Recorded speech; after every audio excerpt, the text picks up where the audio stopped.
Hi guys! My baby's here with me. I'm very fat.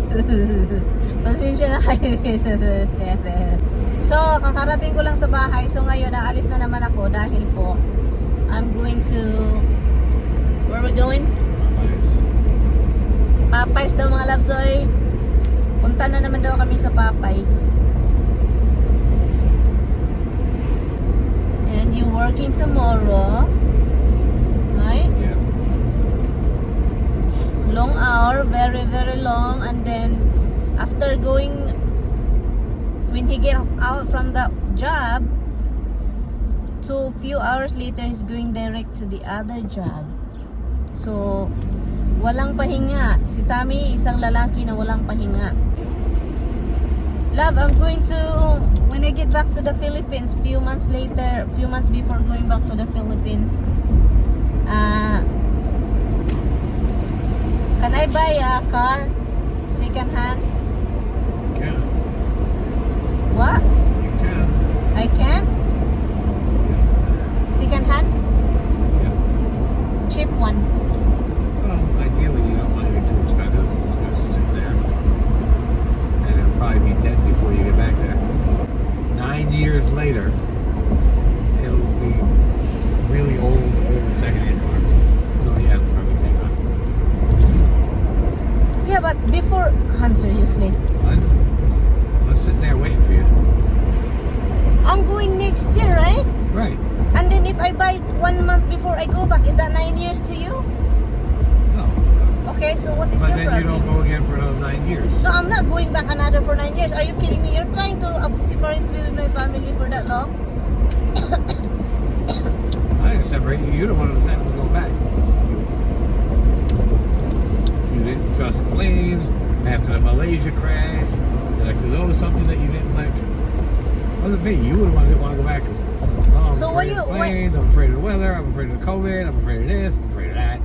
So why you say that another 9 years? That means, oh my Because- God, every 9 years.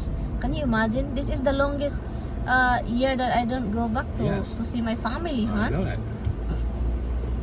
So what if I decide every 3 years or every 4 years? 3 years, is that okay with you? That's fine.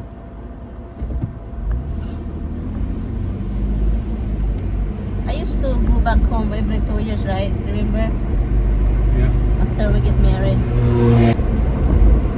So, takot ako umuwi na. That's the reason. And also the reason is, a lot of reason. That's not the only reason why I don't go back to the Philippines. That was the original reason. That's my original reason, but after that, there's a bunch of reason why I don't really.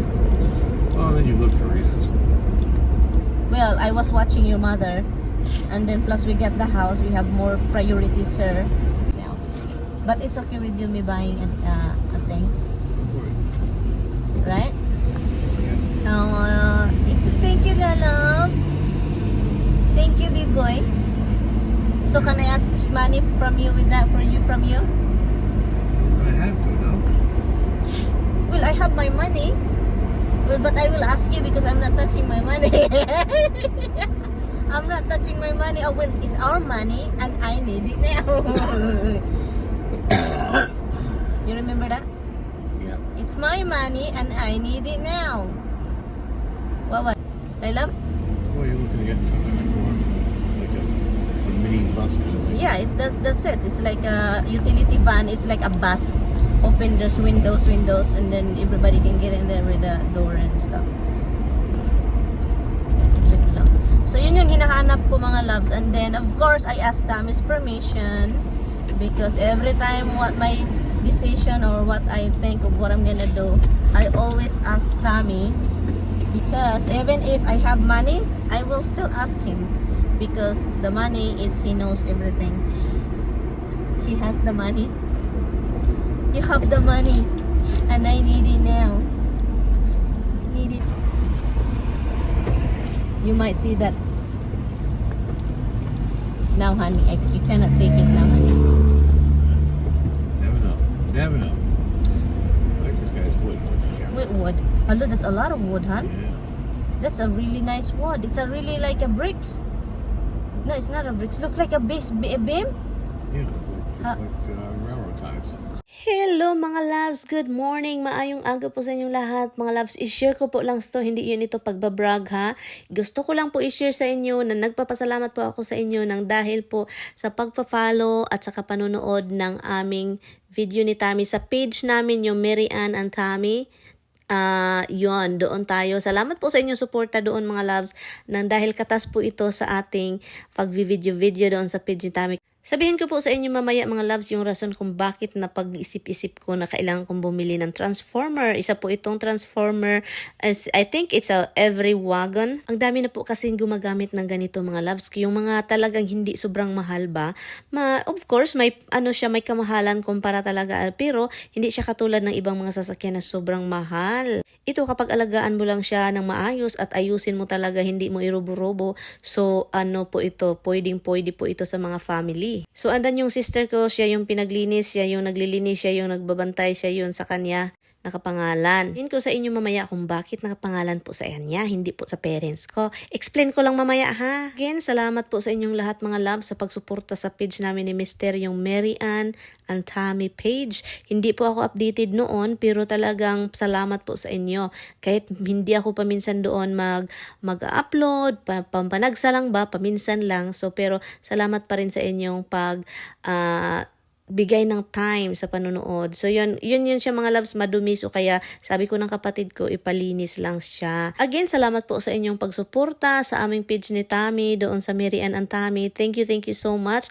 Kung marunong ka lang talagang ng pera, mag-save, no, magtigo, makapalit yung kaging aning idulaan. Ito lang muna yung kaya namin ngayon, no. Hindi yung mga sobrang ibang sasakyan kasi hindi kaya sa bulsa. Hindi pa kaya yung budget natin sa ating isang page, no. Konti pa lang. Hi mga loves! So ngayon, i-explain ko lang sa inyo yung sasakyan kung bakit nabili ko yan at bakit nakapangalan sa kapatid ko na hold on. Come here. Thank you for the car and using the money from your page. Thank you. You're welcome on. What? No. It's not red. O, kaya yun, binili namin yun mga love. Salamat ulit sa inyo ha. And, lang ako dito, mag-boil ng ito, manok para sa ating alagang aso. No? Sa aso po talaga ito. When we said that, oh, this is chicken for the dog. The woman over there, employed for the Hannaford, look at us like, there, she is shocked, honey. We're giving our dog chicken. Yung babae doon sa tindahan, na-shock siya mga loves. Why we are feeding our dogs chicken. I said, because they're the lucky dog. Because it's spoiled. Spoiled doggy. Okay, what do you need? Okay.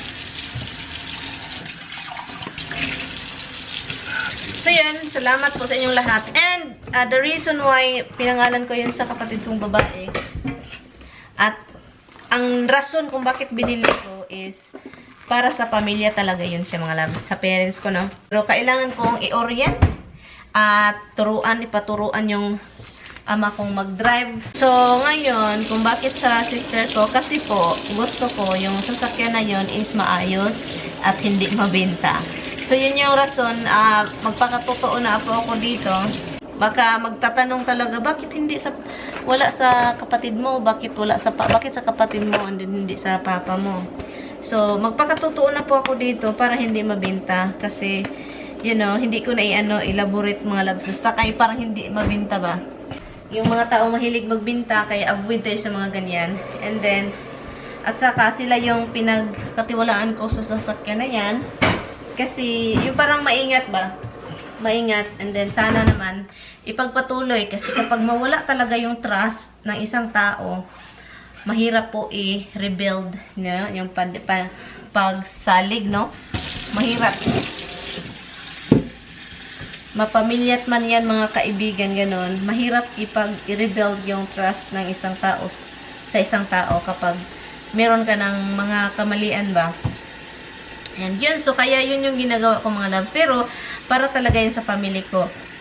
Sa papa at mama ko. Pero kailangan silang pagsabihan na kailangan wag i-abuso kasi Surplus po yan, hindi po yun yung mga sasakyan na ano. Kahit yung mga sasakyan na iba, yung mga talagang milyon-milyon is talagang hindi abuso. Kasi kapag ma-overuse mo at saka masubrahan ba sa gara-gara, maano siya, masira.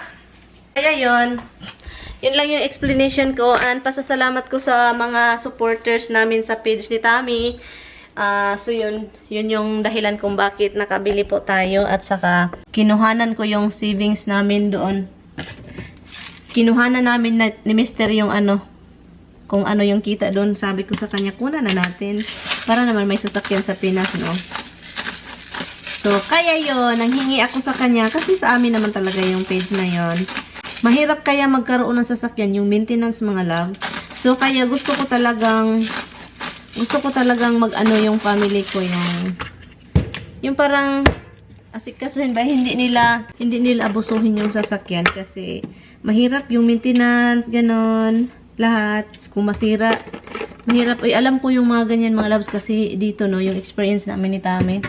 Yung experience ko kasama yung asawa ko, yun siya talaga. Kaya yun na yung chicken para sa ating aso. But anyway, thank you so much for watching, guys, and thank you for supporting. Salamat. Thank you ulit. Sinishare ko lang po ito, ha, mga loves. Hindi po ito pag ano, kasi hindi naman yan sasakyan na mamahalin, okay? Sinishare ko lang dahil magpasalamat po ako sa inyo dahil po sa suporta. Bye!